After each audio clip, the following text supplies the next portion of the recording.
Tonight, you don't have to solve anything.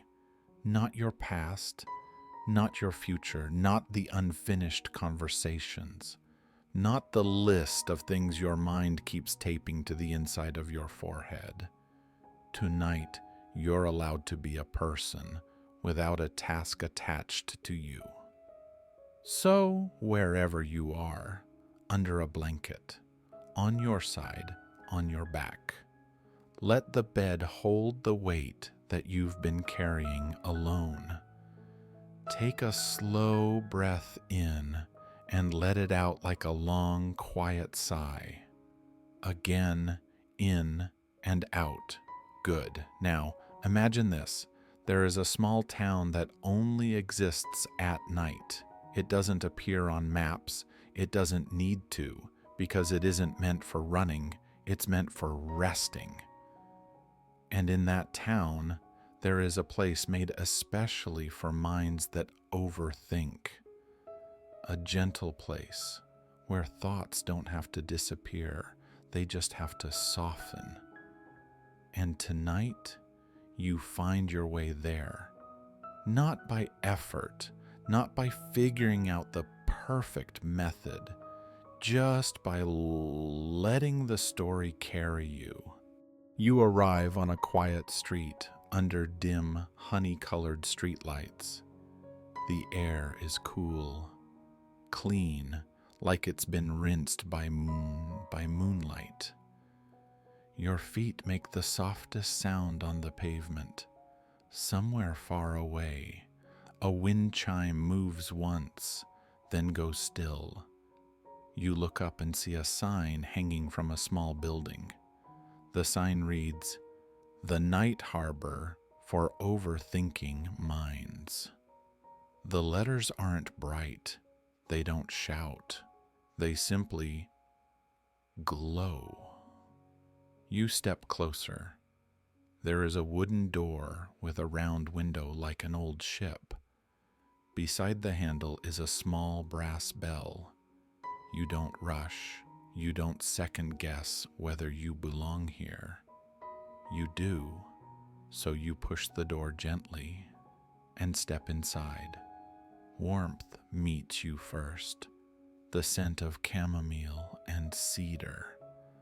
A soft hush, the kind you only hear when a place is safe. The lights are low, the ceiling is high. Everything feels unhurried. Shelves line the walls filled with little glass jars, hundreds of them. Each jar has a small label tied with string.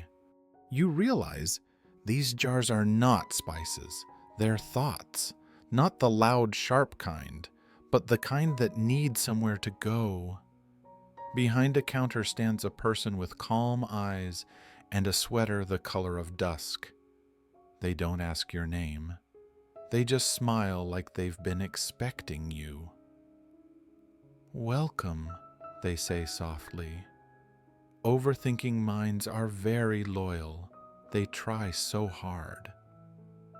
You don't have to explain, not here. They gesture toward a chair by a small fireplace. The chair looks like it has been waiting for your exact shape. You sit, the cushion gives in, and some part of your body finally gets permission to stop.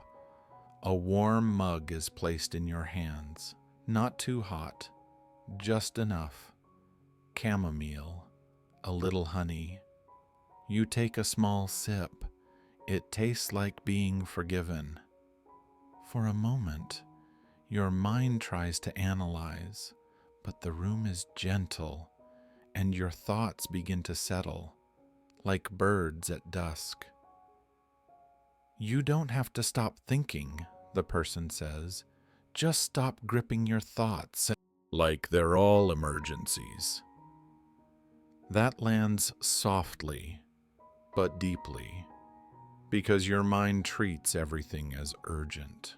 Old memories, unsent messages, future worries, your mind gathers them like storm clouds and asks you to carry the sky. Here, You don't have to. At the night harbor, thoughts are given a dock, not a battle, not a solution, just a place to rest. An empty jar is placed on the table. This jar, they say, is for the thought that keeps looping tonight. You don't say it out loud, you simply notice it. You imagine it as a small piece of paper, not sharp, not dangerous, just paper. You fold it once and place it inside the jar.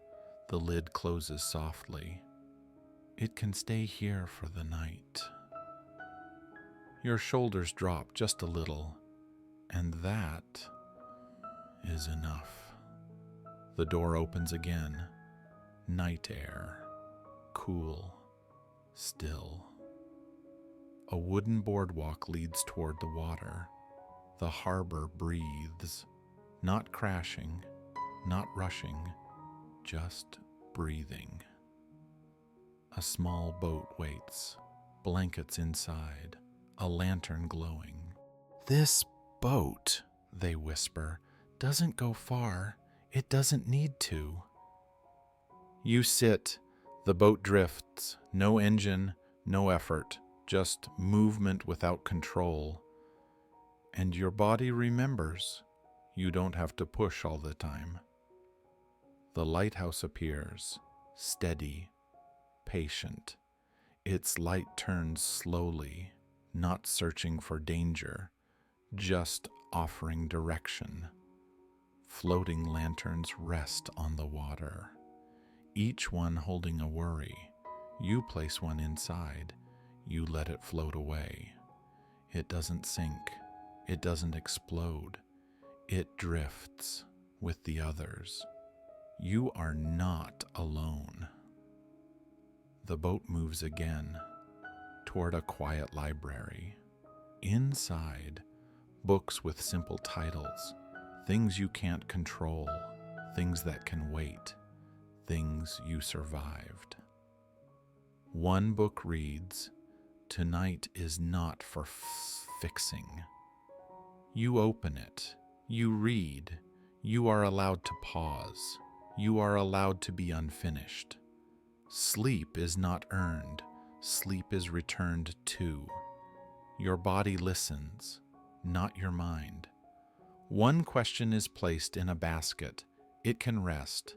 So can you. The final place is a garden. Night flowers, soft light, water trickling. You water rest. You water slow. You water enough. Fear does not need more attention tonight. You sit on warm stone, a hand on your chest, a hand on your belly. You breathe. You are safe enough right now. Tomorrow can wait. And if a thought returns, you can say quietly, "Thank you, but not tonight." Your breathing slows. Your body grows heavy. The story fades, like a lantern floating away. And you drift too, not into emptiness, into sleep. Softly, slowly, safely. Good night.